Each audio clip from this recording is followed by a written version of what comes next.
Welcome, Tige owners and Facebook friends. This is Brian Iwasco, and it's been a while since I've posted anything on Tige owners. Been a little bit busy changing careers, but now I've had some time to clean up the boat here. Just had 2 long days with kids' friends on the boat. So I had about 7 to 10 kids on the boat at any one time. So it got pretty kind of dirty. So I've been cleaning it up big time, and it's kind of neat to see a 10-year-old boat as clean as this one is. Anyhow, this is going to be a little walkthrough of all the mods and updates and cleanups I've done on this 10-year-old boat. It's a Tige RZ2, 2009. Bought it in 2010 as a dealer leftover from Eagle Marine in Fort Worth, Texas. Moved up to Spokane in the winter of 2010. And it's been garage kept ever since. And here we go. This video is also unedited, just throwing it together real quick to get everybody some information since I've seen all the posts. One important thing with your swim platform brackets is to make sure you put a little screw here, a little nut. This little screw here pushes up on my swim platform bracket up in here to give rests. The weight of the swim platform bracket is being pushed up the bracket and then into the top grooves. And sorry for the lighting, but you could see it, my swim platform brackets have no cracks, no signs of wear on there, and it's very solid. It doesn't move at all. It doesn't wiggle. If you don't have those brackets in there, your platform will wobble up and down. The first thing, most obvious thing I did was I took off the black ease on the swim platform, and I ordered this custom stuff from Cdeck. The Cdeck customer service was terrible. It took forever to get the stuff, and they messed up the order the first time. But the product is fantastic, and it's a great addition. Makes the boat more comfortable for my kids that love to hang out on the back of the boat. And of course, I did custom Cdeck on everything.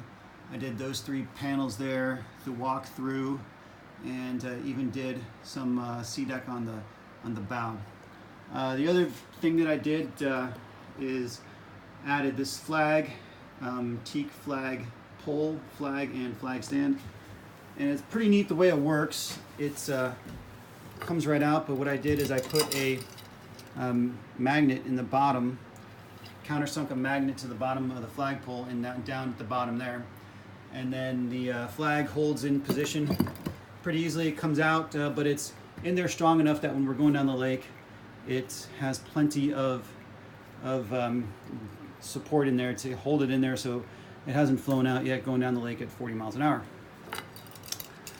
Important things when I take my boat from the lake, I have a fan in my garage here that I have directing down at the boat to help dry it out a little bit easier and faster, so it keeps the carpet and the whole boat from smelling like mildew. Normally I have all the compartments opened up, and there's just a little demo.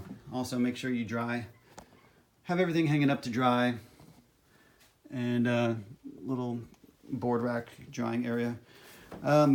Little pro tip here, this little guy is from Home Depot. It's made for cutting PVC tube, but this thing is awesome for cutting ballast hose. It's ratcheting mechanism. It's super sharp. You want to be careful. Don't leave it laying around for your kids to find.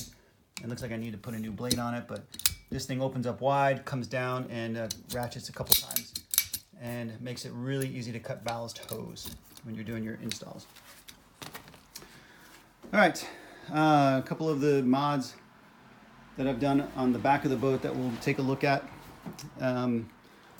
Obviously, the Cdeck goes over here as the walkthrough, and I've added a battery charger down in here.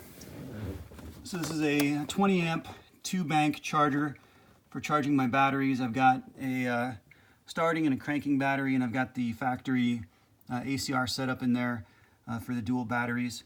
I've added an extra battery switch, and I also flush mounted the factory switch So the factory switch, the on-off switch is that red one there, and that only turned off the starting battery. And one time my house battery drained because left something on, so I added a second black switch there for the house battery, which totally shuts everything off. So when those two switches are off, all the electricity in the boat is dead except for the bilge pump. On top of the ballast factory hard tank, it's a 250-pound hard tank. This is the Fly High, I think it's the 707, which is an 1,100-pound rectangular sack from Mike's Liquid Audio. And I modified it a little bit. I added an extra filling port at the top. And this hose here is my vent hose from my hard tank below. So it helps fill it up a little bit faster. So I have a separate fill for this bag, a separate installed pump for filling it. This is an auxiliary filling because the hard tank fills up faster than this big bag. So when the hard tank is full, it gets more water from the vent line from the hard tank. And then this is my vent for this entire setup for this bag. And I've also added a crossover pump. So I've got the factory Fly High fitting for my ballast drain pump there. And then here is a fitting for my crossover pump, which I'll show you here in a minute. The crossover pump I mounted in the stern down below on the rear section back there. Let's see if it'll see if my phone will adjust to that lighting situation. If not, I will have to show you some pictures of it, but that's where the ballast transfer pump is located, and it makes it much faster. In about 3.5 minutes, I can transfer all my ballast from one side to the other for when my wife and I decide to switch sides from regular foot to goofy foot for the surfing sides there. The other side of the area here, well, it might show up here if I have some good light. Yeah, there's the transfer pump there. The other stuff I added to it, because it's a impeller style pump, I added some hose clamp quick disconnects so that I can disconnect that whole pump pretty easily from the hoses and then pull it out, service the impeller in the wintertime or whenever it needs it, and then clip it back into place pretty easily after that. So that's how I installed my transfer pump.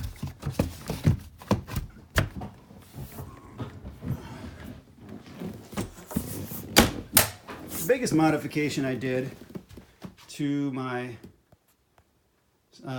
boat was adjusting the rear bench. So I'm going to show you guys now how I can take apart my rear bench with no tools required. I know the newer boats are quite a bit different, but this boat required 4 screws to pull the back bench off. 2 of them came from these little guys here, and then there was actually 2 screws that were inside the side of the box here, and you're required to take the speakers out of the locations to get those screws out. Well, now I have it set up so it just pops right out. So what I did is I added a piece of aluminum U-channel here, and I epoxied in a piece of L channel here. So this rests down on top of that U-channel on the back bench there, and then it rests there. I also added some soundproofing to the box here, which actually really reduced the noise inside the cabin of the boat. Oh, also on all my exposed screws, it's really convenient to put those nice little ties on there to keep that up. Here's my ballast hose install for a little bit to peek at. So on this side, I've got a little manifold over here, and one of the other things I had to do was redo my through hole fittings. They were a little bit loose when I went to install these nitrile shutoff valves. They look like brass, but they're the same material as the through holes are made out of. It's a marine brass alloy called nitrile. And so I put that on, and now I've got nice and easy to operate shutoffs here. A little bit more robust, a little bit safer, I think, than the plastic ball valves that come from the factory. And so I've added that. These are my Tsunami pumps that I have added for the bags. They're not the biggest pumps you can get. I think these are the, I forget which version they are. They've been in here for a while. If you can see that. But I believe they are the Tsunami, the T800s. And they're going in there with a 1-inch hose from there. Now this green hose was from one of my learning experiences where I had to put in my crossovers. So all of my pumps for my bags, so my bags that come from the port side, the drains and the vents from this bag come out this side of the boat and vice versa. That way it helps avoid passive draining when you're listing to do your surfing. And I'll put this back bench back together.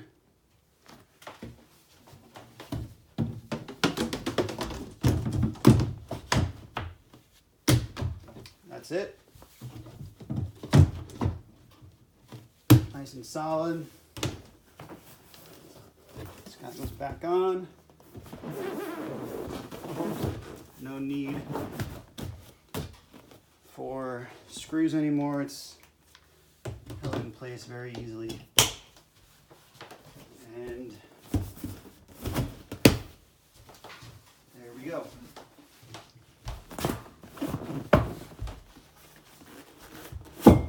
Now, as far as the vinyl goes, the back bench area here, this has taken the most abuse, of course, because that's how people get in and out of the boat. Try to get people to use the step as much as possible, but you can see some of the vinyl edges there are starting to get worn out. And I know someday soon I'm going to have to get that either repaired or replaced with some skins. These are the Wet Sounds Revo speaker series. These are the newer ones that just came out, and this is the saltwater grill.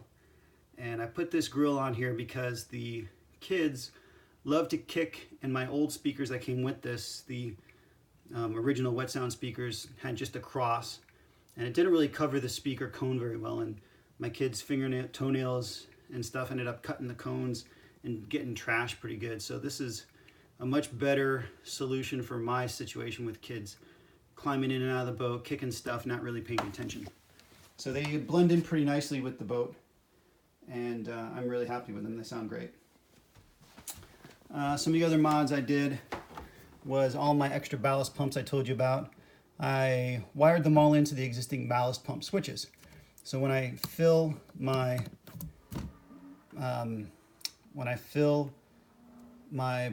port side, it's operating the fill pump for the hard tank and for the new pump I added for the soft bag, and for the drain the same. And it's really nice. This is where I added my location for my ballast transfer pump switch. So I tried to keep a factory location there. It was an old accessory switch location, and it was also being used to run my underwater transom light. So what I did is I added the forward tower lights on the front of this, and if I go to back, that's the transom light that turns on there. I also updated the wiring for my stereo speaker, my stereo in general. So instead of running off the ignition, this accessory switch now operates my power for my stereo, so that when I turn the engine off as we're floating or as we're changing riders or whatever, the stereo does not turn off as it skips over to the accessory side. The storage that I have on the boat, I love it. It's got tons of room. And this is where I keep my toolbox. I know I've seen a couple threads on there for people asking about tools and toolboxes, so I do keep a pair of jumper cables here. This is a little mirror that came with the boat. This is my toolbox, which has tons of stuff in it for, I've got extra belt, I've got some hose repair tape, full set of screwdrivers and tools, and then this is a basic ratchet set, which has just about everything else that I'll need for this engine. And then that's about it. I'll show you under my other storage area. So this is where I store my anchor. I'll show you guys some pictures of that later on, but that's where I store a pretty good sized anchor, which has modified an old rock climbing rope bag and modified that, and I'll put some pictures on the Facebook page after that. This is a nice heavy-duty mat which has some teeth on it, which keeps everything off the carpet so nothing gets waterlogged and soaked, and there's some room for stuff to dry. I just added a location to store my pump here for our stand-up paddle boards and other things that we use that pump for. Underneath this side of the bow is where I keep my life jackets for the kids and lots of extra life jackets for anybody else who comes onto the boat. So whenever we invite folks out, we always have plenty of extras, and that's never quite an issue. Another location for the stereo speakers in the front. They look kind of nice and blend in really well. Other modifications, of course, the bimini top that I have has got the extended bimini top, and it has the surf pockets added to it. And underneath the boat, I've added the prop shaft seal with a positive water pressure to it. So this is the water hose supplying water pressure to my prop shaft seal, which is under the transmission. And then I've also added a manifold here for a raw water strainer, shutoff valve, of course. And then I've added a location here to be able to screw in and plug in my garden hose so I can run this thing in the driveway. I think that is all the big stuff I've added to the boat, and a little explanation of everything. If I can think of anything else, I will definitely let you guys know.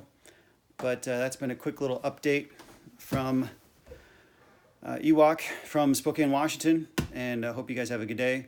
Feel free to reach out and ask me questions anytime, and time permitting, I'll try to get back to you and answer them all. Thank you, and have a good day.